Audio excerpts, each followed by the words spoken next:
what's up guys? My name is Zach and today I am driving a 2020 Nissan Rogue SV. Up front is a 2.5 liter inline 4 and down below is a CVT. Now I am super excited to be driving this here Nissan Rogue for two reasons.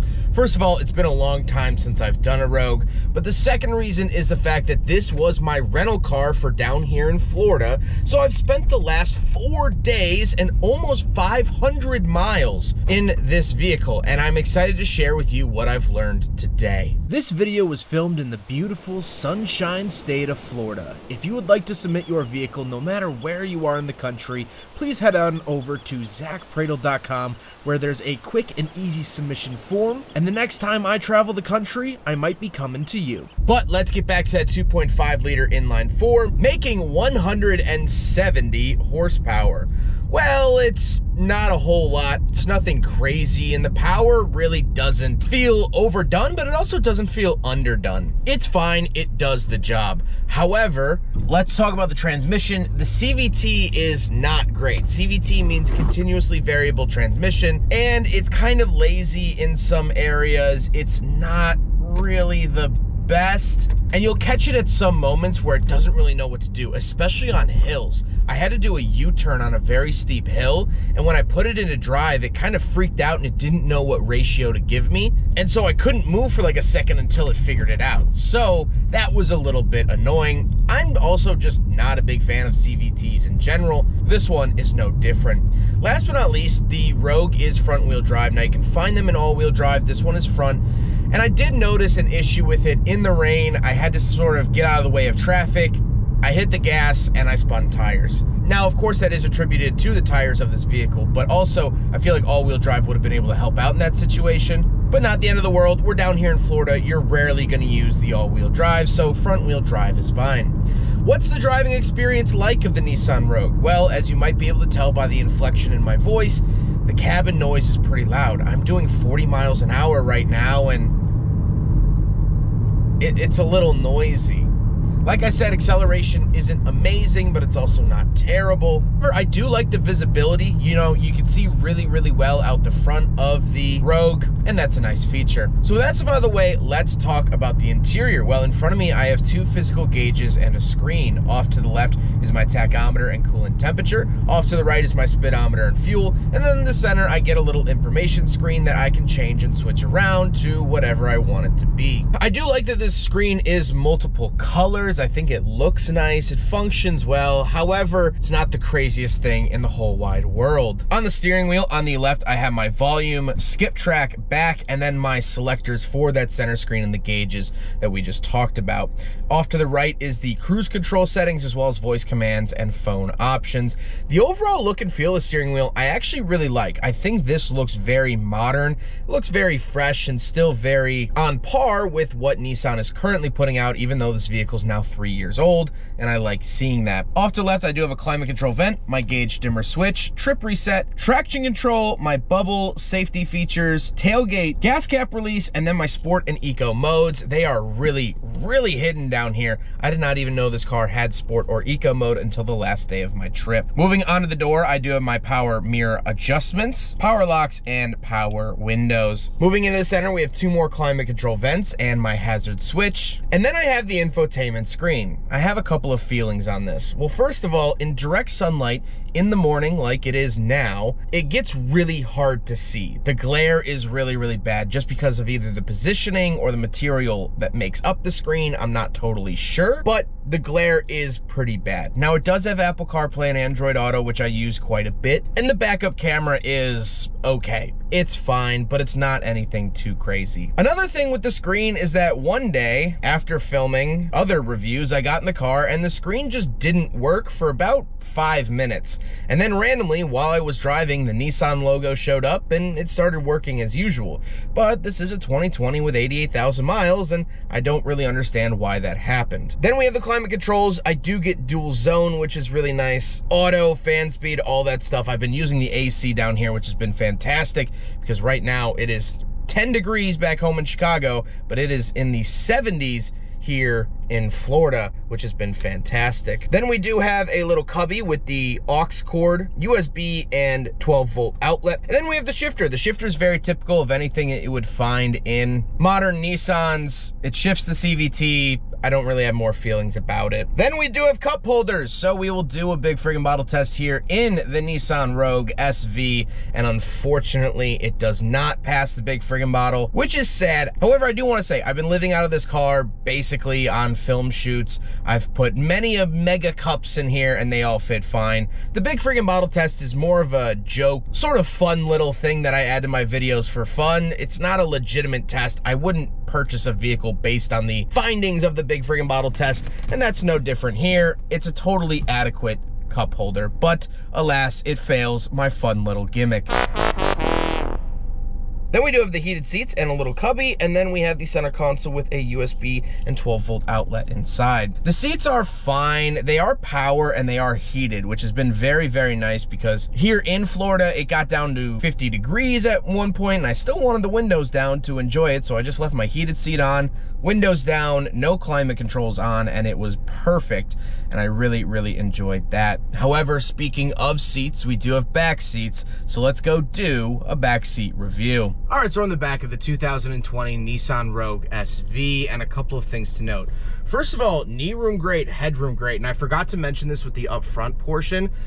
The actual space inside is fantastic. If you're tall, if you're above 6 foot, if you're above 6'3", you're gonna fit really, really well in the Nissan Rogue. It is very, very nice to tall people, and that's true back here too. I have a bunch of space between the seat and my knee. I have a bunch of space between my head and the ceiling. This is meant for bigger people, which is really, really nice to see. Now, there also is the Rogue Sport, which is actually a different vehicle, and it's a lot smaller. So if you're looking to buy a Rogue and you go to the dealer and they have the Rogue Sport and you're like, oh, okay, it's Sport, whatever. You get into it and you don't fit, try the Rogue because it actually is a different vehicle. I do get climate control vents back here. I do get a center console that folds down, but other than that, nothing crazy to talk about. Let's hop out. We'll take a quick look at the trunk and cargo space, and then we'll talk about the looks. All right, around the back of the Nissan Rogue SV, you come down here, little trunk like that. And as you can see, that is my tripod used for filming. Of course, fits in there fine. Now back here, we do have a couple of things to note. First of all, you can get a privacy cover. However, this floor itself is actually modular. I'll try to get it all in the shade. This floor itself is actually modular. So as you could see, it's laid flat now, which is really, really nice. However, you can actually come down here, slide it down,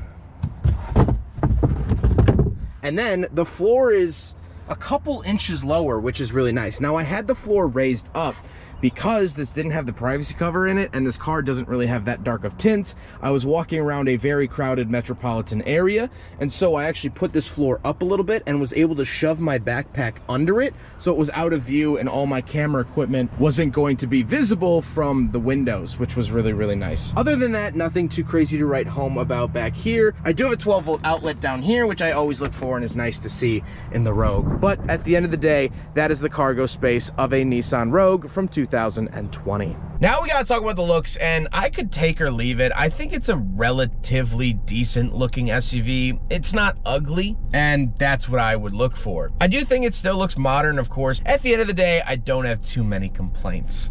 However, let's get on to my final thoughts. What do I think driving my 2020 Nissan Rogue SV rental?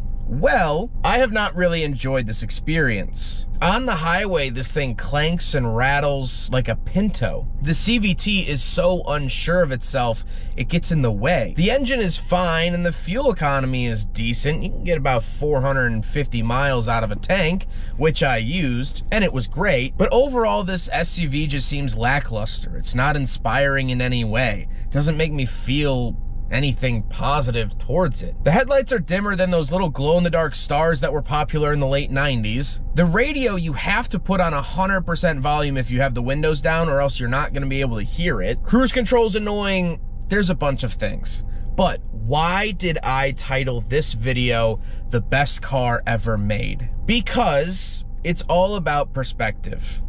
I personally, Zach, from shooting cars. Dislike this vehicle, and I would not buy one, nor would I recommend to my friends to buy one. However, if you're watching this video, odds are you might own one. And to you, this might be the best car you've ever owned. It's all about perspective. I'd like to share a little story with you. I've spent some time in the beautiful country of Haiti. Haiti takes up half of an island in the Caribbean Sea. And while I was there, I was helping to rebuild after the earthquake. And that work was hard. It was grueling. It was moving cement buckets from out in the street inside. There was no air conditioning. There was no cold water. And the temperature averaged 105 degrees Fahrenheit every single day of work. It was a lot. And so, at the end of our final day, day 5 in Haiti, we gathered for dinner, did our normal routines, and then our guides brought out ice cold Tampico. Tampico is a very, very cheap sugary drink. It has almost no substance to it besides sugar, food coloring, and whatever they use for the liquid. I don't really even know. And you see, I would never buy Tampico at home. I see it in the grocery stores, and I always walk right past it.